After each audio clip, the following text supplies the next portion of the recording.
Morning guys, I am in London, which might not make a lot of sense to you because I literally flew to Cape Town a week ago, but I've just flown back to London for 3 days to attend the YouTube Creators for Change Summit.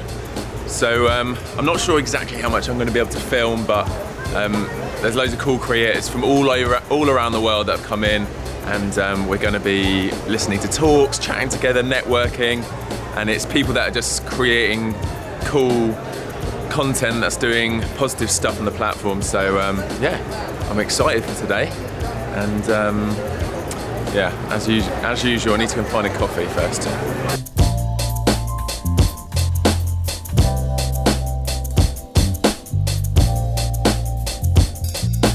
Today you're going to hear from some of the leading social change activists in the world, some of the most inspiring figures of our time, and some of the most creative individuals in the entertainment industry, all of whom are using their platform and voice to stand up for what they believe in.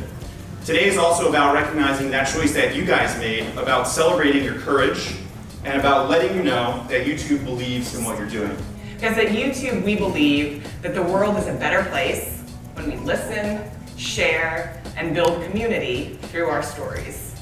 YouTube Creators for Change is a critical part of this mission. As Amani said, in a moment of competing headlines and harmful misrepresentations of people different than us, this program is a reminder that none of us are voiceless. Our stories deserve to be told, and anyone has the power to hit record. There hasn't been a time in YouTube's history when your voices were more necessary. Because 2017 was a difficult year. There isn't any sugarcoating it. The videos you make represent the other side of the scale. Your voices are louder and more powerful. And that's why we're here today, to collectively put our weight on the sides of the scale of empathy and understanding and acceptance. That's what Creators for Change is all about. I am also a Creators for Change fellow. That is why I'm here on the stage. Shout out to Creators for Change for bringing us here. Ooh, my fellows in the back, yes. And I felt self-conscious about that, right? I didn't think that I was that type of creator. Do I really create change, right? I just fangirl about Beyonce and eat chips really loud. And not even that often, because I am not consistent, right? What's the price of being great if the cost is to be savage? To ravage, pillage, and damage, what'll be left? There's gotta be more to it than just trying to be the best. What would happen if all the creators gathered together and unite for a purpose? You could potentially reach the whole world. And it's Love Army because in the love part is, if you see something that breaks your heart, you can actually do something about it. And in the army side is, if we all come together, we're super powerful. And we can all be heroes, not only the influencers, but also the audience. I am from Damascus, from the capital of Syria, which happens to be the oldest city in the world. I used to tell stories for a living. I was an English teacher, and I loved my job. I felt like I was making a change. I was building a generation, teaching them incredible stuff about English, social studies, and was part of raising generations in a city that has had a long time of tyranny and dictatorship. You guys follow politics. The Arab Spring waved from Libya through Egypt to Syria. It was successful in Egypt. It got really, in Tunisia it was successful, but it got really ugly in Syria, unfortunately.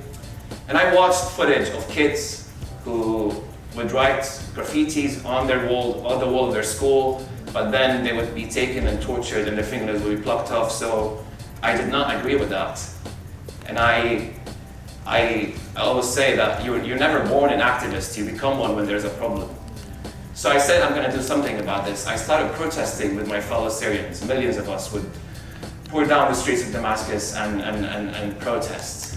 And I picked up a camera because I am a photographer and I can film protests and I can expose what's happening in my country so I can make a change. Well, I got arrested. And the minute they arrested me, literally, that was the minute they arrived and they got to us.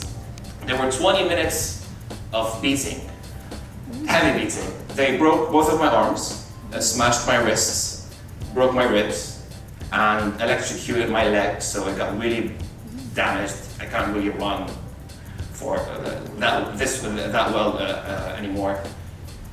And then they threw me in prison for 2 weeks, where I lost 15 kilos, and all the physical scars dug emotional scars, which I still battle with until this present day.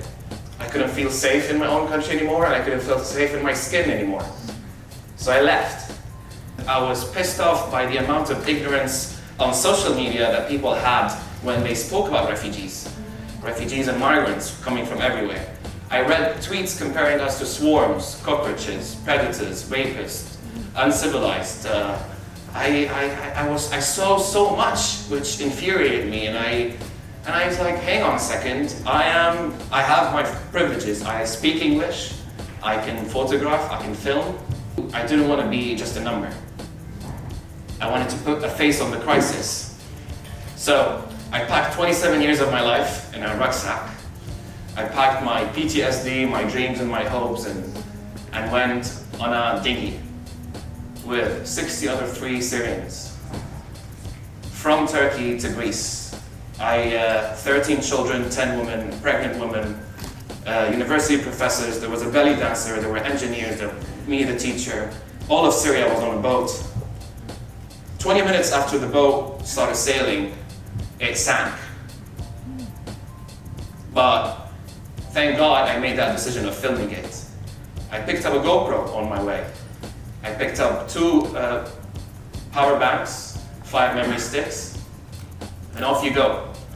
I'll show you the boat crossing.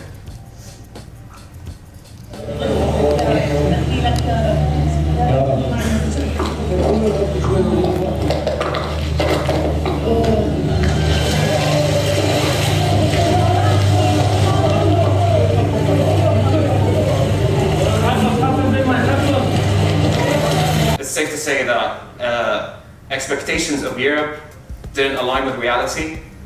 We thought that we will be welcomed, but we weren't. In the Calais jungle, if you've heard of the jungle, which is a makeshift camp in Calais, northern France, I was there for 60 days, hiding in lorries, jumping on trains, and I would get arrested every day. I would jump over 5 fences, hide in a lorry, get arrested while I'm on my way back to the port, and then get sent back. 60 days after being in Calais, I buy myself a fake Bulgarian passport. And then I flew British Airways from Brussels to London. I arrived after 87 days in Heathrow, and then I line up with the other arrivals. And that was the moment where you just have to say, listen, I'm a refugee, I want to claim asylum. And that was the very first moment that I have to admit that I'm a refugee now. That was when I claim it. And for me, it was difficult to put 27 years of my life in just one word. I'm a refugee, because I'm not just a refugee. I'm a brother, I'm a son, I'm a teacher, I'm a lover, I'm all of these things. Got all that footage. I meet these 3 white men from the BBC, and they are making a film. I rang them up, and then I was like, hey guys, I arrived. And they're like, great, let's see you. So I see them, and then we work together, and we make a documentary series called Exodus, Our Journey to Europe. It was on BBC 2. The film did so incredibly well. It was aired all over the world. It did really, really well, actually. I'll show you another clip. And the BAFTA goes to Exodus, Our Journey to Europe. Since we've made this documentary, over 10,000 people have died trying to seek refuge in Europe. They're not just numbers, they're not just facts and statistics. They are husbands and wives and fathers and mothers and children. And this goes to them. It goes to the untold stories. Thank you very much. I've seen the worst and the best of humanity. I almost got killed in a solitary confinement cell, and then I'm here in Britain doing really well for myself. And I would have to say, I wouldn't have been treated this well without the kindness of people like you, like normal humans who've given me a spare room to live in, or people who spoke for me, or people who didn't speak for me, but people who've given me a platform to speak, because I have a voice, I need a platform. And what you guys do is that you give platforms to people to do that as well. I feel like we should all be role models for the coming generations, and thank you very much.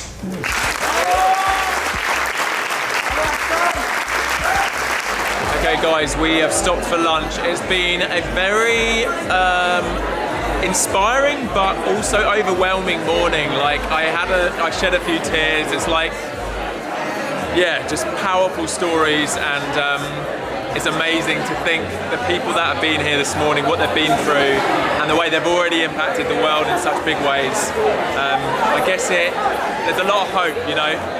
Often with some of these hard stories and difficult situations around the world, we feel a bit helpless, but that's not how I feel today. This has been super empowering, and hopefully some of the snippets I'm able to show in this vlog also give you guys hope and excite you for, I guess, sharing your voice on a platform like this and finding ways to highlight important issues in the world and change people's minds on situations and be part of a movement for change in the world. So yeah, we're only halfway through the day. I've met some cool people, and yeah, I'm hoping that this is a catalyst and sparks some amazing opportunities for me to get more involved with other movements and things happening around the world in the coming year or two. What's been your highlight of the day so far? Oh my God, so many highlights. I knew that I was gonna come here and I was open for inspiration. Hassan, who's like a refugee and filmed himself in the boat while his boat was sinking. Oh my God, that was amazing. And it's always great to see Louis. I just like have genuine and so much respect and appreciation for this guy. And you're gonna put this in the video. Yeah. Cut it, cut it. You're amazing. I love you. Right, on to the second half of the day. Everyone's seated and ready. Okay, so you are very well known for your social activism via your social media platform and for also being in the streets protesting. So how has social media changed the landscape of protesting, both within our perception of protesting and then within the action of protesting? For so many people, the way they told the truth the first time was like online. It was like a digital space. So I'm reminded of that. I think about protest as the idea of telling the truth in public. That's what we do with our bodies. That's what we do online. Like, that's really powerful. I can't keep quiet.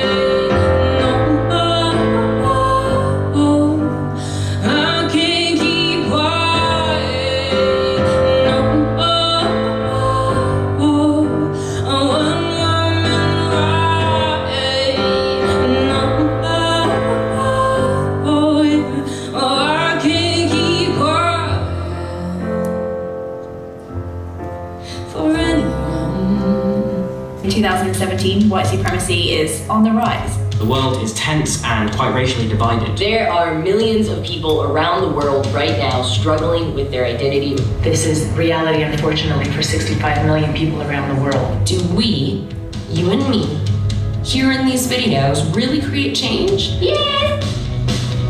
Nothing in this world would change if everybody's sitting here worrying about their own problems. I try my best to change the perception that people have of Muslims. We eat, we breathe, we sleep just like everyone else. We're just a bit hairier. Say hi to our new friends. It's your job to be the change that you want to see in the world. Make it impossible for them to ignore you, and we'll get there. It takes a great deal of courage to see the world in all its tainted glory and still to love it.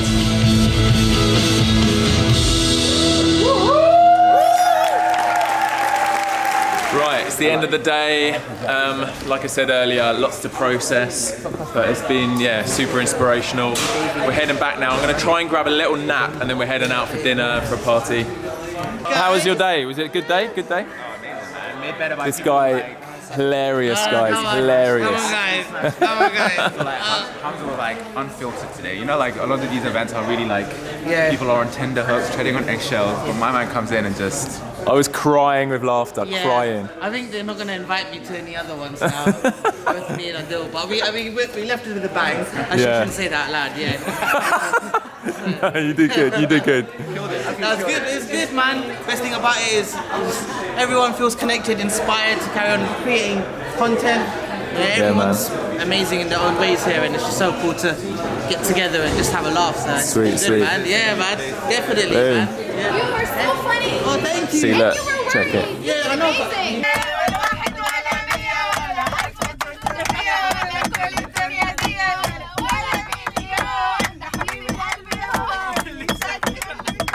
It's been a very fun night, just hanging out with everyone. Today, basically, I've just been socialising all day, which means I've been terrible at vlogging, as usual.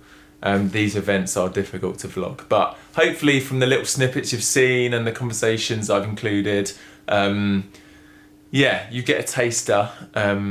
It's left me feeling like just really hopeful for YouTube, you know. I think there's so many things that have happened this year which, or recently on YouTube, which sometimes makes you feel like, the platform is just, you know, it's just become like a bad and toxic place. But I feel like seeing YouTube putting so much support behind people from countries all around the world that are wanting to do amazing things and stand up for equality and women's rights, and you know, believing that we need to have equality across, you know, all walks of life, and wherever in the world we're from, and whatever religion and whatever colour, you know, it's just very, yeah, it's just very good to see. It gives me hope again, you know.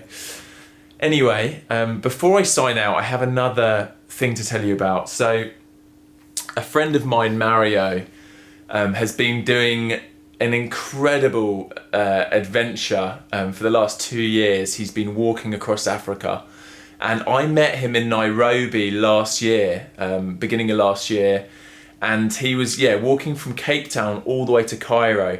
Now today, he has finally finished his trip, and I want to show you just a little clip he posted as an Insta story. Check this out. So I've just completed my expedition crossing Africa from Cape Town to Cairo. This took me 2 years, a few months, and I'm feeling unknown. So anyway, I just want to give him a big shout out and check his stuff out, follow him, and yeah, hopefully you can be inspired by what he's done as well, because that is such a feat, such an achievement. So yeah, well done, mate. And yeah, you're inspiring me to live more adventurously as well, and hopefully we get to cross paths again and yeah, have an adventure together. Anyway, I will catch you guys in the morning for, yeah, I think some more inspiration. Peace out, enjoy life, and live the adventure. Boom.